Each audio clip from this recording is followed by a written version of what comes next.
আমার আজকের লাইনটা আমাদের দেশের বেকার পোলাপানদের জন্য। 6 থেকে 7 বছর বয়সে পড়াশোনা শুরু করবা, 25 থেকে 26 বছর বয়সে তা শেষ করবা।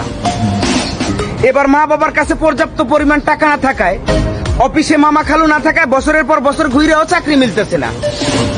তারপর সেই বৃদ্ধ মা বাবার কাঁধে বসেই বেকারত্ব জীবন পার করবা। অন্যদিকে শখের মানুষের বিয়ে হয়ে যাচ্ছে, তার বাড়ি থেকে বলতেছে পোলায় কি করে।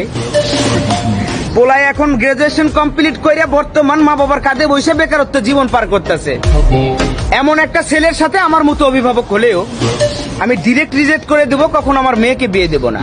তারপর রাস্তায় রাস্তায় স্যাড সং শুনবা আর ডেন্ডি খায় বেড়াইবা। আমি বলি কি, পড়াশোনা অনেক হয়েছে, এবার বাদ দাও। আজকেই পাসপোর্ট অফিসে যাওয়ার একটা পাসপোর্ট বানাও। 10 বছরের মিশনে প্রবাস জীবনকে বেছে নাও। দেখবা 2 বছর যেতে কি না যেতেই তোমার বাড়িতে একটা বিল্ডিং হয়ে গেছে। 10 বছরের মিশন শেষ করতে ব্যাংকে মোটা অঙ্কের টাকাও হয়ে গেছে। তারপর বাড়িতে ফিরে এসো, দেখবা তোমার জন্য মেয়ে নয়, মেয়ের মাও রাজি হয়ে গেছে। কথাটা মাথায় রেখো।